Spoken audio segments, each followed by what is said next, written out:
You guys, running game was pretty bottled up for a stretch of that game, but then it seemed like you guys kind of wore them down. I don't know if you wore them down or what happens with the run game. Is it more just waiting for them to make a mistake, or is it more just the constant pounding to Oh, no, I mean, when we call it a run game, we call it to leverage in numbers. We want to make sure we have the leverage in numbers. Now, of course, you play good defenses, they should always have one more than you have if they scheme it correctly. And good defenses know how to do block destruction and find a way to avoid being in bad leverage. But I thought early we knew the run game was going to go on. I thought early we had a couple that we wanted back, whether we're not maintaining the block long enough or not seeing it quick enough. All those things kind of come before, whether we're checking to the right run, to the right leverage, all of that comes to account. But I thought as the game got on, the guys, we got the GT counter that kind of got us going there in the second quarter. And also in the first, they did a good job of keeping us off the field early. I think we ran 4 plays in the first quarter. So, when that happens, every play gets, a little bit more evaluated because you might not get another opportunity because of the limitations that you have plays. But I thought once we got the GT counter going and Trey got going pretty good, it kind of helps us keep some drives going here later on.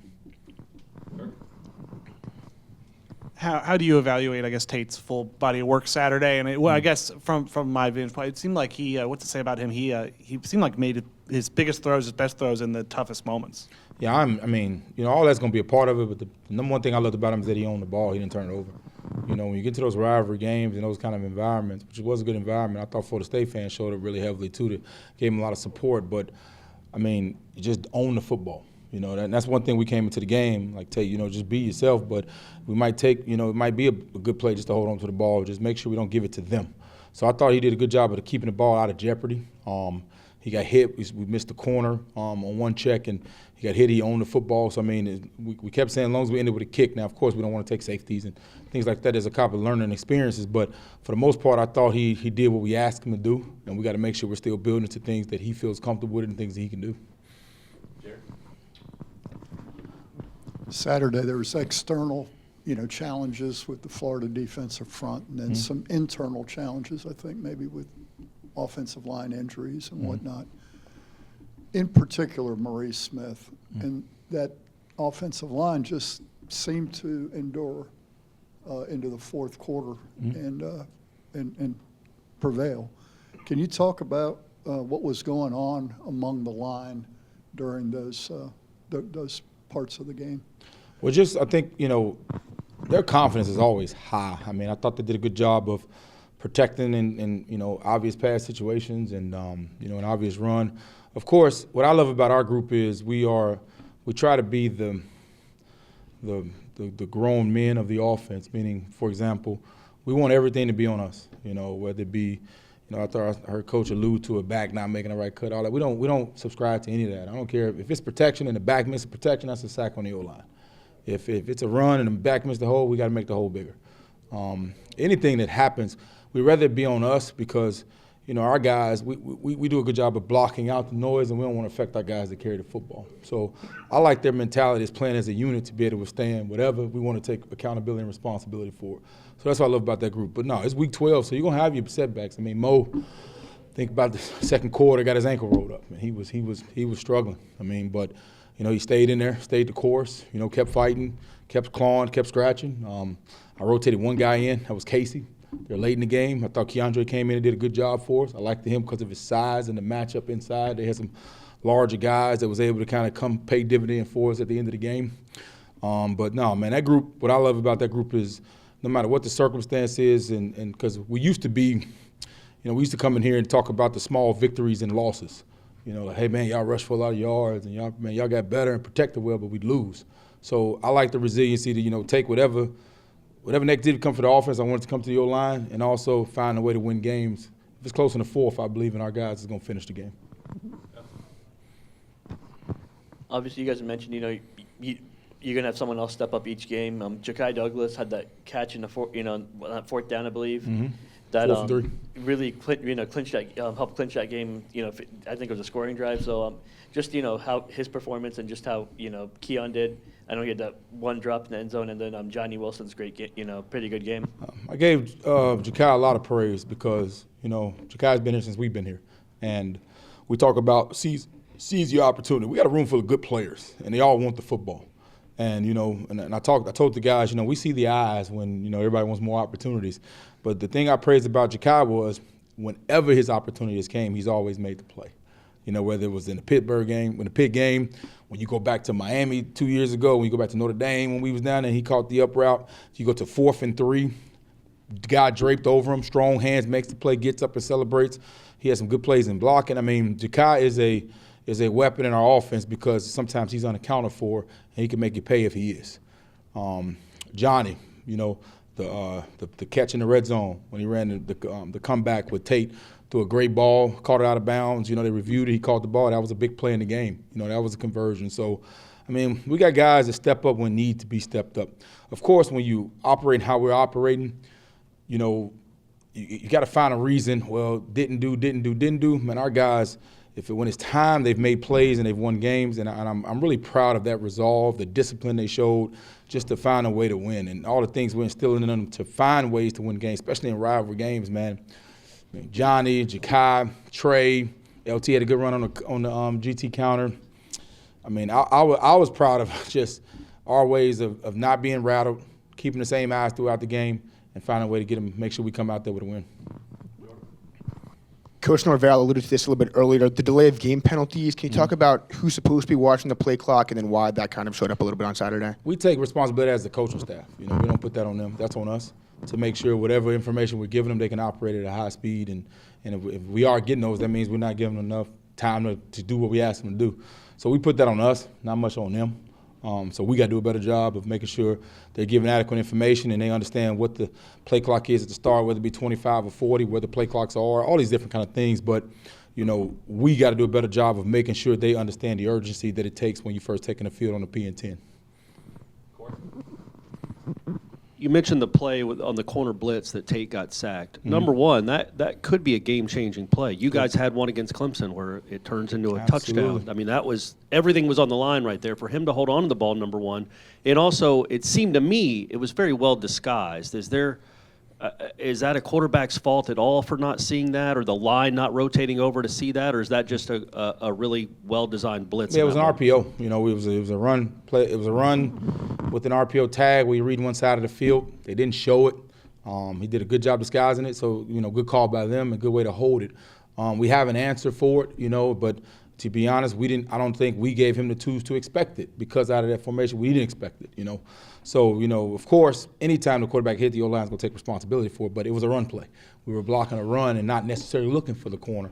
But in the end, we got to get, like I said in the beginning, we have to give him the true negatives that could happen throughout his Tate Gaines experience. But no, man, we took responsibility for that because we had him reading a side for an RPO and they brought the guy from the other side. So we got to design that better. We got to protect him because you're playing with a guy, it's some new stuff for him. Now, I've seen him operate that, and I'm not worried about the correction once he saw it. I'm not worried about it hitting again.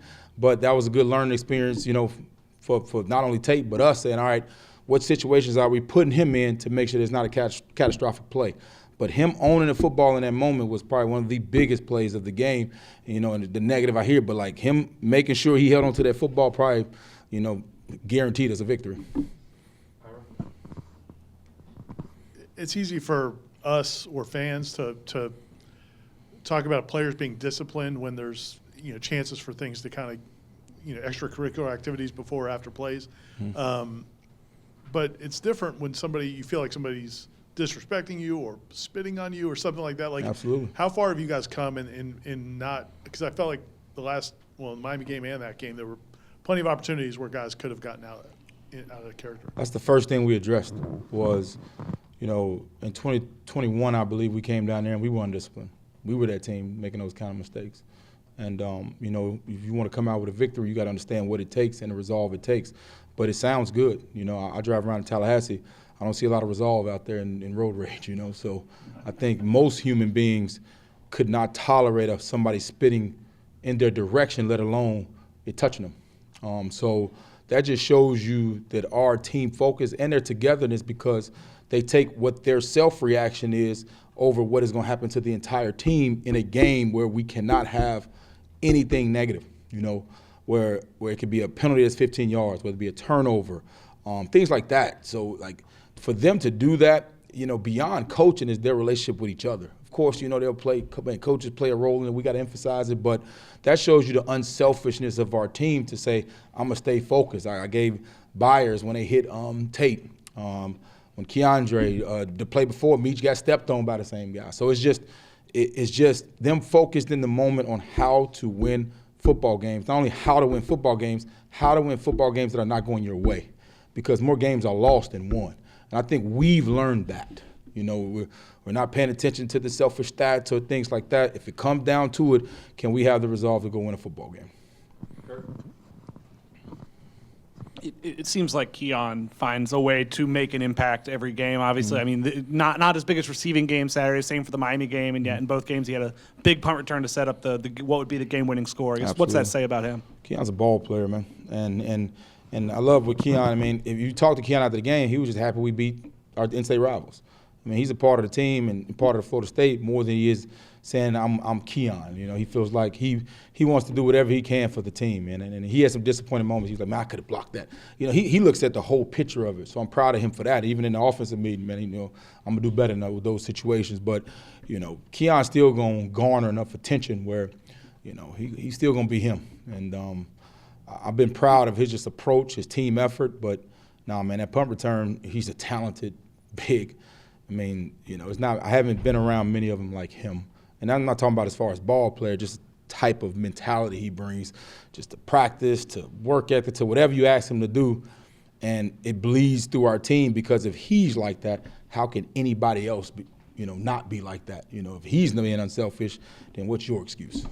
So I'm proud of him for that. What makes Louisville's defense go, and how good of a pass rusher is the Ashton Galot kid? Yeah, what I told our guys is that we're meeting a mirrored opponent where they pride themselves on the same thing we pride ourselves on, toughness, effort, discipline, winning close games, and that's why we meet them in a championship game. So credit to their defensive staff because I think they do one of the best jobs I've seen of maintaining leverage, tackling, eliminating big plays. So, it's going to be a challenge of, who can outlast and who can out-tough and who can out-finish. Nine is a real player. I mean, he's a guy that developed himself into a player, too. He's one that I give a lot of credit to because he gets blocked, but then I like to say he unblocks himself. He understands how to, take advantage of leaning O-linemen and effort. He's relentless. So we got to make sure our effort is up to par. We got to make sure we understand where he is because they do play him quite a bit of places, whether it be 4 out 5 and things like that and twisting. So we got to make sure we bring our game in focus because he is a really dynamic player in this league. But credit to that defense because, we're going to be here for a while because they do a good job. Coach, you mentioned it a little bit earlier. Can you talk about the decision to not rotate as much and how you felt the offensive line played physically in their stamina throughout the game? Yeah, Rob was ready to go and Bless was ready to go. But I felt good with how the size of Byers and the athleticism of theirs with us running the outside zone a little bit more and him being able to cut off things on the backside. And Darius, I thought he played one of his better games in that game. Darius has really, developed himself to be, one of the top tier in that room. So I just rolled with them. But those guys were ready, on call and ready to go. But I felt that those guys were settling. I was good with it. I put Casey in a little bit later there. I had a plan to get him in a little bit earlier, but I wanted to get him in there to give KJ a spell. But then I put KJ back in late because, like you said, the size. KJ's a massive dude, man, that can make sure we get a little presence in that pocket to not get pushed back. But you got other guys that are athletic that can move and get to those second-level backers. So it's just like anything. It's a matchup, kind of conversation that we have of how we're matching up with the 4s or 4 eyes or 3 techniques and combos and speed and things like that. So it's just like any other position. We're trying to create matchups up front just like you would on the outside, and it's been paying dividends for us. You mentioned for a couple of weeks now that Rob's getting close, and I know he's able to practice. I think he was second team All ACC last year, and you guys haven't had him that much this year. When he does get back on, are you expecting him to be that guy? Has he played at that level of practice, or is it going to be, kind of working his way back to that level? Yeah, I care about Rob, and I want to make sure because Rob always wants to go. He doesn't care what's hurting or what's going on. So I care about him and his career moving forward to make sure I'm not putting him in an unnecessary position to get even further injured. But he was ready to go. He practiced last week, and and he could have went if we needed him to go, and we have that luxury to do that. And he understands that, if he goes, but I don't want to put him on a setback either if he's getting better, unless it's absolutely necessary. What I liked about it is he's really embraced that process, and as we further along, we're going to need Rob. And he'll be feeling better than he's ever felt, and he's still getting to work in practice against really good players. So I don't think he's going to be underdeveloped. He's going to be ready to go when it's time to go, but he's also going to be able to be very effective when he goes, and we don't have any setbacks to push us behind as we push late in the season. Maybe I'm reading too much into this, but you put a true freshman in on the road when the starting quarterback gets knocked out, and his first play is a kind of a sprint throw. I guess, what does that say about y'all's confidence in him, in who he is and who he could be, to even think about calling a play like that in that moment, not being worried about the end result? I give Brock some credit because, that was something he saw that he got to because he wanted to take advantage of something that he saw. So we have a lot of confidence in Brock, and we have a lot of trust in our quarterbacks. So we don't send him out there just because of the perception of third or first. Our quarterback operates and gets us in what he believes is the right thing to do, and we give him that leeway too. And, I like the call. I mean, I wasn't disagreeing with the call. We didn't get into the guy on the edge. He got a bat down. But also, he got in there, and we ran the zone, and he saw it open. He pulled the ball and got good yardage on it. They were offside, so we were able to get a free play off of it. But Brock is going to be an exceptional football player. I mean, I stand next to him in practice because, I'm right behind the whole action to see the whole deal, and he stands next to me, and I see him. He doesn't miss a rep even when he's not in there. I see him mimicking the checks. I see him taking the reps. I see him taking the visual. I see him applying them himself. I see him upstairs. I was just upstairs. He was already up there coming from class with his backpack on, wanting to know about the game plan. He is preparing himself like a starter ever since I've met him. And he challenges Tony to make sure he's on the question. So Brock's future is going to be, if he continues as he's continued, we have a lot of trust in Brock. Coach, on offense, a lot of guys chose to come back for this run to help the team potentially win an ACC title, potentially get to a playoff. Just their growth that you've seen through film room, practices, games, and more than the production too, but also the leadership and what they've meant for the big picture. Mm-hmm. The biggest thing is ownership and player accountability, meaning, we're going to do our job and make sure we're on point and understanding what the standard is, what's the structure for success, but when a player starts defending what you're saying outside of the building, that's when it's a real, everybody uses the word culture, but that's when it's real and they really are understanding what you're saying, where I might sit up in a meeting room and talk about, hey, we got to be disciplined, we got to be on point, but if you're in practice and something happens that I don't see and I see a player correcting it, that's when it's real. Like, we could talk about this. Every coach gets up here and talk about discipline. We can't make mistakes. We got to do this, and then somebody spits in their face and the kid gets a penalty. So our players are leading the charge and accountability for what they want to do as a team. Now, does that guarantee success? Absolutely not. But it gives you an opportunity to have success. It puts you in the best position to get what you came back to do. But, it still has to be done. The action still has to be there. So I'm going to commend them on taking the real actions to get what they want. Now, you still got to go get it because that other team is doing the same thing. So we got to make sure we're doing it as best as we ever done this week compared to last week. Coach, I'm going to go back to the first question I asked about offensive line, kind of a follow-up to Ira's question about Rob Scott. When Maurice gets rolled up, my eyes went to a couple of the offensive linemen trying to get him up before the ref called, injured player. If Maurice can't fight through this, Washington goes to center. Absolutely. Do you have to play Scott at that point? We got Bless and Scott. Okay. So it depends on the situation and the matchup. Because we still got Bless, who was going in and he was ready to go. He practiced all week also. So the benefit we have with Darius is, he can play all five. And he's ready to go at all five at any time. So it's not like he has to go and warm up or do anything. I mean, he's ready to go. He's done it. He started games at center. So we really try to – every O-line coach in the country says, hey, if a guy goes down, go down so we can warm up with the other guy and we're not wasting time and things like that.